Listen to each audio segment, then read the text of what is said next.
কিরে, যা, একটু কাজে যা, একটু কাজের খোঁজ কর। সারাদিন তো পড়ে পড়ে ঘুমাস তুই। আরে মা, আজকে আমার বাইরে গিয়ে কাজের খোঁজ করার কোনো ইচ্ছে নেই। তুমি যাও তো। তুই কি বললি? আমি তোকে সারাদিন জ্বালাই আর আমাকে তুই যেতে বললি? তুই জানিস তোর বয়সী সকলে এখন কাজ করে খাচ্ছে, শুধু তুই বাসায় পড়ে পড়ে ঘুমাস, আমাদের তোদের খেতে দিতে হয়। বুঝলি? এখন যা, কাজের খোঁজ কর গিয়ে। আর জ্বালাস নে আমাকে, বুঝতে পারলি? যা যা, কাজ খোঁজ কর। মা, আজকে আমার পেটটা খুব ব্যথা করছে, আমি যাব না। তুই তো জানিস যে তোর বোনের কয়দিনে বিয়ে দিতে হবে, বয়স হয়ে গিয়েছে। তুই কাজ খোঁজ বাবা, না হলে আমরা কি করে চলবো? আর শোন, না খুঁজলে খেতেও পাবি না। আচ্ছা ঠিক আছে, ঠিক আছে, যাচ্ছি। কী সব যে বলে না।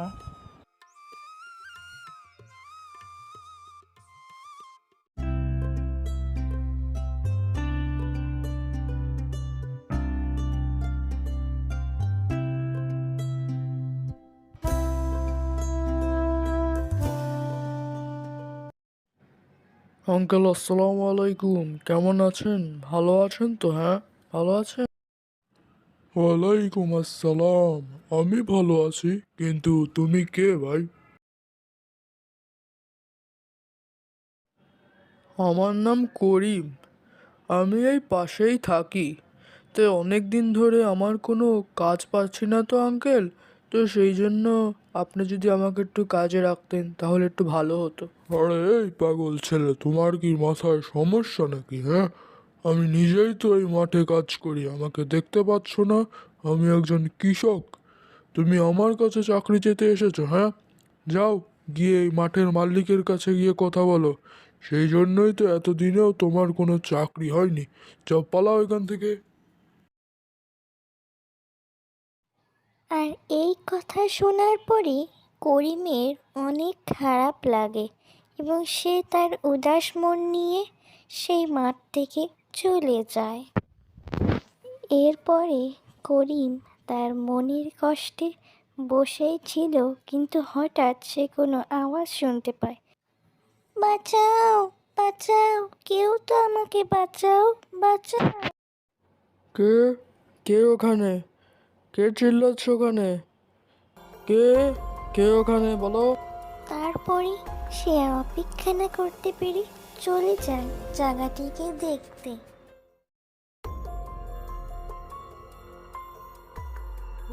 এই, এখানে কি হচ্ছে রে? হ্যাঁ, এই তুই বেশি বুঝছিস নাকি? হ্যাঁ, 2 টাকার ছোড়া। বেশি কথা না বলে চুপচাপ এখান থেকে কেটে পড়, নাহলে ভালো হবে না কিন্তু। আঙ্কেল, দেখুন, এই লোকটা আমাকে ধরে নিয়ে যেতে এসেছে। আমাকে বাঁচান দয়া করে আঙ্কেল। এই দেখ, এমনিতেই কিন্তু মাথা এখন খুব গরম আছে। পাড়ার সকলকে ডেকে নিয়ে কিন্তু সবাই মিলে তোকে গণপিটুনি দিব। তাড়াতাড়ি এখান থেকে পালা, বুঝতে পারলি? যা, ভাগ এখান থেকে। এই ছেঁড়াটা যে কোথা থেকে এসে জুটলো না, এই কথাটার জন্যই মেয়েটাকে ধরতে পারলাম না। এবারকার মতো ছেড়ে দিলাম। এখন যাই, তাড়াতাড়ি পালাই। এই, এবারকার মতো বেঁচে গেলি, বুঝতে পারলি? সামনেবার কিন্তু একটু ছাড় পাবি না। এই মেয়েটাকে তো আমি ঝড়েই ছাড়বো।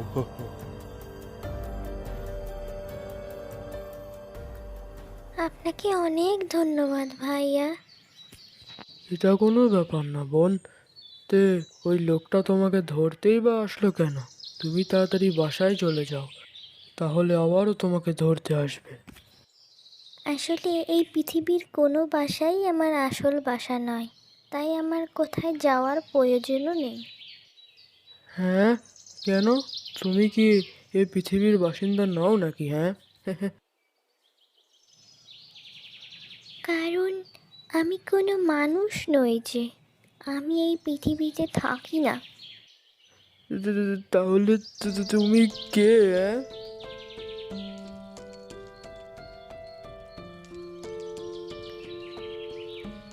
আমি হলাম পরী, আর আমি পরীলোকে থাকি, এই পৃথিবীতে নয়। পরি, হ্যাঁ? হ্যাঁ, আমি পরীলোকের পরী। আর আমাকে দেখে ভয় পাওয়ার কোনো কারণ নেই, কারণ তুমি আমাকে বাঁচিয়েছো। তাই আমি অনেক খুশি হয়েছি। আগে আমি ভাবতাম যে পৃথিবীর সবার খারাপ হয়, কিন্তু এখন বুঝলাম সবাই এক হয় না। হ্যাঁ, তে ওরা তোমাকে ধরতে এসেছিল কেন? হ্যাঁ, ওরা কি জানতো নাকি যে তুমি পরি? হ্যাঁ, ওরা বুঝে গিয়েছিল, তাই আমাকে ধরতে এসেছিল। যেহেতু তুমি আমাকে বাঁচিয়েছো, তাই আমি তোমাকে উপহার হিসাবে একটা হাঁড়ি দিব। যে হাঁড়ির কাছে তুমি যা চাবে তাই পাবে। শুধু মনে রেখো, হাঁড়িটির থেকে বড় কিছু যেন না চাও। সত্যি? এই হাড়ির কাছে আমি যা চাবো তাই পাবো? কিন্তু যা এই হাড়ির থেকে বড় তা চাওয়া যাবে না, এই কথাটা বুঝলাম না।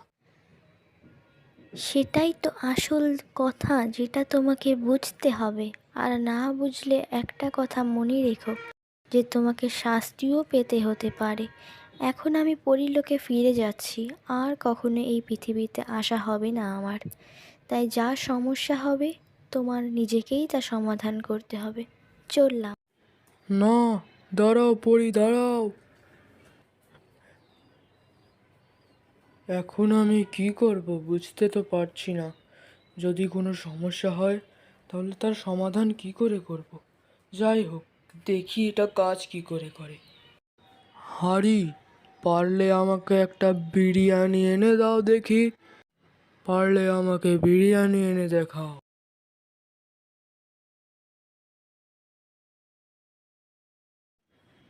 ওরে বাবারে, এ তো সত্যি হারি বলে মনে হচ্ছে। এ তো সত্যিই বিরিয়ানি এনে দিল দেখছি। বাহ বাহ বাহ, তাড়াতাড়ি মাকে গিয়ে দেখায়। ও না, থাক, আজকে আর যাব না।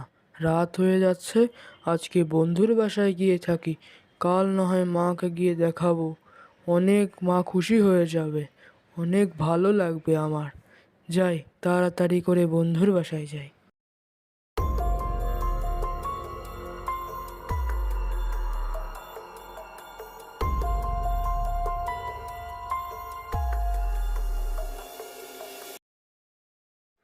আরে বন্ধু, কোথায় গেলি? এদিকে আয়। হ্যাঁ হ্যাঁ, এদিকে এদিকে, তাড়াতাড়ি এদিকে আয় দেখি। কিরে, তুই এখানে কি করতে এসেছিস? হ্যাঁ, এখন তো অনেক রাত।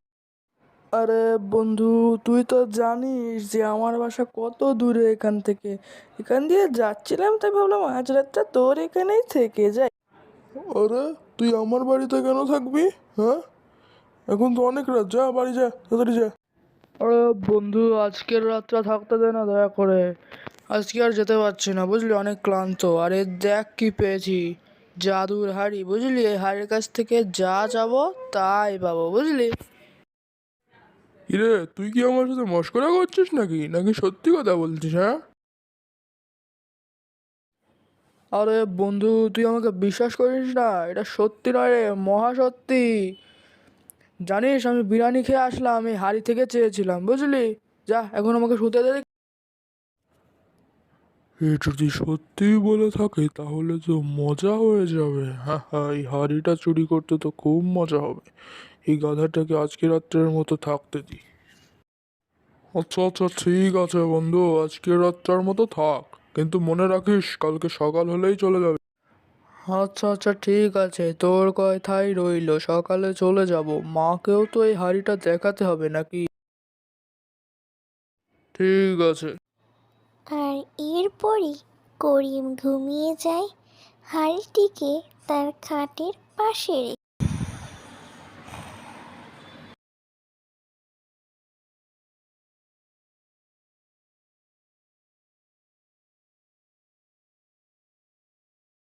হুম হুম হুম হুম হুম।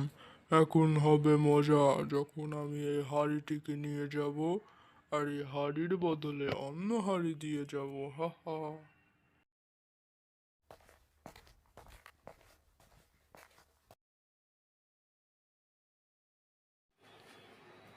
এরপরে সে ওই হাঁড়িটির জায়গায় অন্য একটি হাঁড়ি রেখে দেয়। এরপরে অনেক সকাল সকাল করিম রওনা দিয়ে দেয় তার মাকে হাঁড়িটি দেখানোর জন্য। মা, মা, কোথায় গেলে? তাড়াতাড়ি এদিকে এসো। কি হয়েছে রে, এত ডাকছিস কেন আমায়? এই দেখো মা, তোমার জন্য আমি হাঁড়ি নিয়ে এসেছি। হাঁড়িটা কি আমার মাথায় ভাঙবি নাকি? কাজ পেয়েছিস নাকি সেটা বল। আরে না না, হাঁড়ি আবার মাথায় কেন ভাঙবো? এটা জাদুর হাঁড়ি, পরী আমাকে দিয়েছে, বুঝলে? তুই কি আমাকে পাগল ভেবেছিস নাকি রে? পরীর গল্প শোনাচ্ছিস এই বয়সে? আরে না না মা, এ যে সত্যি জাদুর হাঁড়ি। এই হাঁড়ির কাছে যা যাবো তাই পাবো। এই দেখো হাঁড়ি, আমাকে একটা রসগোল্লা এনে দাও। কি রে, সত্যিটা বেরিয়ে গেল তো? যখন তুই পরীর কাছে গিয়েছিলি তাহলে একটা মগজ যেতে পারলি না রে? কি গাধা তুই! আরে মা, পরীর কাছে মগজ কেন চাবো, হ্যাঁ? আরে তোর মাথা তো খালি, একটু মগজ চেলে তো তাও একটু মাথায় বুদ্ধি শুদ্ধি হতো নাকি? কাজ পাসনি তাই এখন পরীর গল্প শোনাচ্ছিস?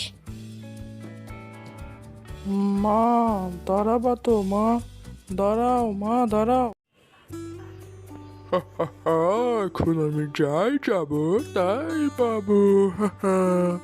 আরে আমাকে একটা গাড়ি এনে দাও এখনই।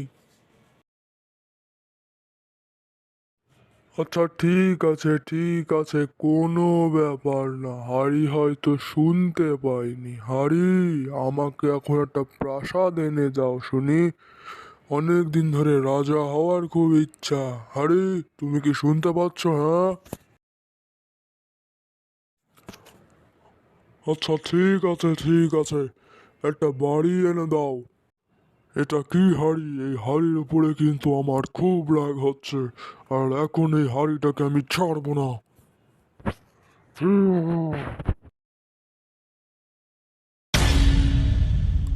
কি রে, হলো তো মজা? ভাঙলি তো? হা হা। ওরে, তা আবার কি হচ্ছে? হ্যাঁ, এটা কি? পালাও, এই লাঠি আমার পিছে পড়িছে, কেউ বাঁচাও। আর এরপরে সে রাস্তা দিয়ে যাচ্ছিল, হঠাৎ করে সে কোনো আওয়াজ পায়।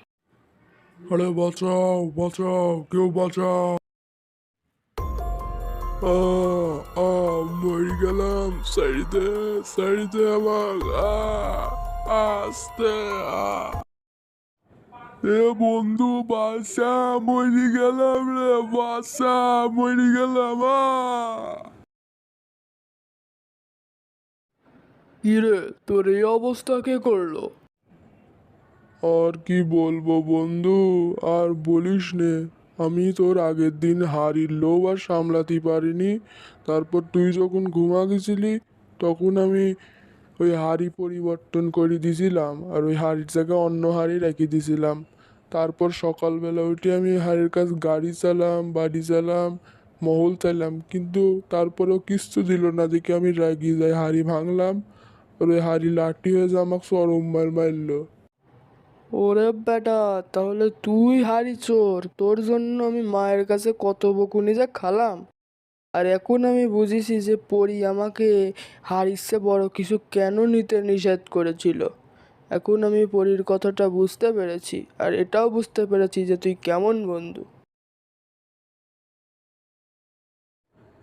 আমার ক্ষমা করি দে বন্ধু, আমার অনেক বড় ভুল হয়ে গেছে, আর কখনো এমন করবো না নে। তোকে এইবারকার মতো তো ক্ষমা করলাম, কিন্তু মনে রাখিস আমাদের সম্পর্ক এখানেই শেষ। লাঠি, তুমি আবার পরিবর্তন হয়ে হাঁড়ি হয়ে যাও। তাহলে বন্ধুরা, আজকের ভিডিও থেকে আমরা কি শিখতে পারলাম? যে কখনোই অন্যের ক্ষতি করা উচিত নয়, তাহলে নিজেরই ক্ষতি হয়। আর এরপরই করিম ও তার পরিবার সুখে শান্তিতে বসবাস করতে থাকে। কেন যে এত লোভ করতে গেলাম, অতি লোভে তো তাঁতি নষ্ট হইলই, সাথে সব গেল। তো বন্ধুরা, আজকে তোমরা কি শিখতে পারলে? যে কখনোই লোভ করা উচিত নয়। ভিডিওটা ভালো লাগলে সাবস্ক্রাইব ও লাইক করো। ধন্যবাদ তোমাদের।